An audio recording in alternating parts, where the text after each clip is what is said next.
The astronauts aboard the International Space Station are awaiting the arrival of a new lab, and recently they've been quite busy conducting a very dangerous spacewalk. Joining us live from outer space are Dan Tanney, the flight engineer, and the space station's first female commander, Peggy Whitson. Good morning to you both. Good morning. How are you folks doing? We're doing really, really well. Hey, can you take us back to last week and tell us a little bit about, you had those giant wings out there, those giant solar panels, the work you were doing. I know it was very, very dangerous. You were out there for hours and hours and hours. Just explain what that was, what that process was like, and how important that work was. Start with how important the work was. You probably have heard we had problems with our power generation, and part of the reason there have been problems is two different joints on the same side have failed. And so we have two axes of rotation, and we went out to fix what's called the beta gimbal axis so that the array could rotate at least in one axis and get a better view of the sun and therefore generate more electricity. So we were very successful in that, and I'll let Dan tell you some of the details of the EVA.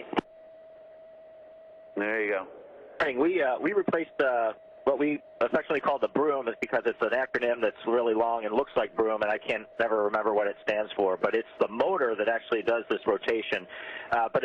So it does two very important things. It is the structural element that holds the solar array wing to the space station, and it also passes all of the electricity from the solar array to the batteries that store the power. So kilowatts of power pass through this thing, and it is the mechanical structure. So when we take it out, we're interrupting a lot of electrical power, and we're also taking out the mechanical connection between the solar array. If we made a mistake in our procedures, that solar array could have floated away into space, and we'd be in big, big trouble.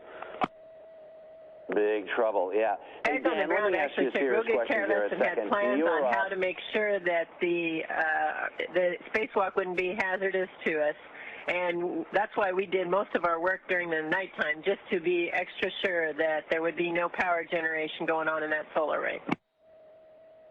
Yeah. Well, the big deal is the shuttle is bringing you a major piece of the space station, the Columbus section of the International Space Station. It was a very, very big deal. But in the meantime, Peggy, you're supposed to, is it your birthday tomorrow? It is tomorrow. So my present is a new module that we're going to install on board the station. I'm really looking forward to it. There you go. And Dan, I want to express our condolences to you, that because you've been up there for some months now, and we are well aware that your mother passed away in a tragic accident. This must have been very, very difficult, and you have the appreciation of a lot of people up there who for your service up there in space. Take those words. Thank you very much. All right. Thank you very much. That's Dan Tanney and Peggy Whitson, first female commander up there in the International Space Station. Up next, a major setback in the treatment of type 2 diabetes. Alpha, this is Houston ACR. That concludes the early show portion of the event. Please stand by for a voice check from MSNBC. Okay, copy.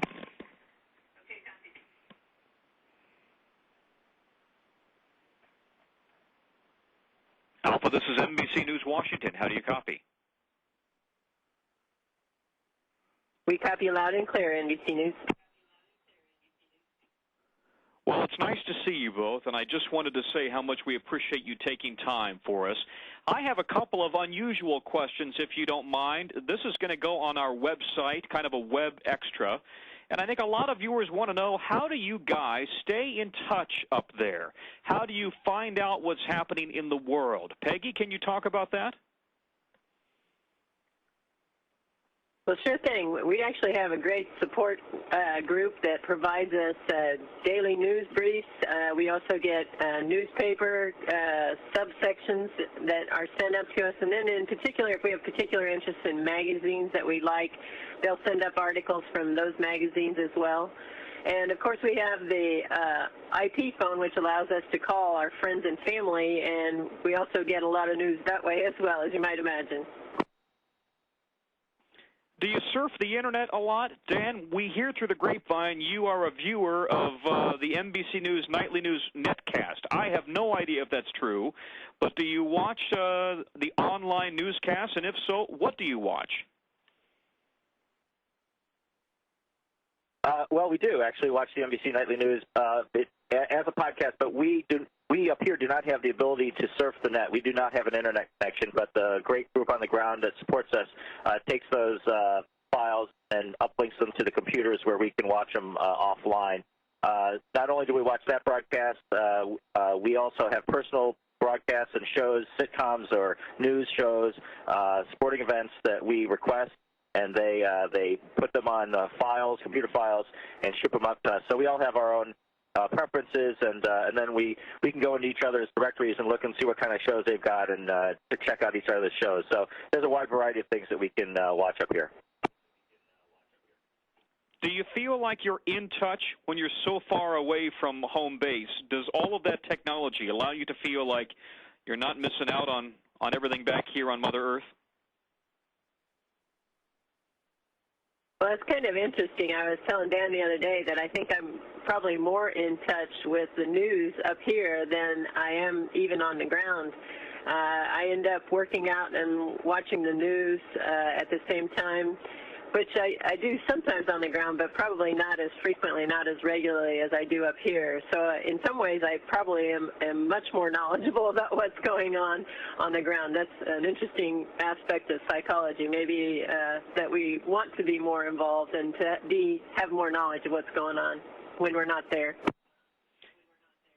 And Dan, our condolences to you. We know that you lost your mother, and yet technology allowed you to stay connected, I understand, for her services. Can you talk about how technology helped you stay connected? Sure. Thank you for those words. I do appreciate that. Yeah, we arranged to, or the folks on the ground arranged to have the audio from the service sent up to me on a private communication link. And with the satellite coverage, it was probably 90% of the service. It was really wonderful. I was able to sit by the window and watch the Earth roll by and participate in her service by listening to it. And it was a meaningful time for me, and it was I was very appreciative of all the people that allowed that to happen. Boy, I would imagine looking at the Earth and listening to that may have been very moving for you. So now you have some visitors who are about to arrive, and what will you hope that they bring you, other than the obvious? Are they going to be bringing you some things from home? Anything to help make it seem like you're still connected? Well, they're bringing up sauces. One of our favorite sayings up here is "It's all about the sauce." So we've made several requests for different sauces to try and spice up the food a bit more, because it gets a little old after being here for several months.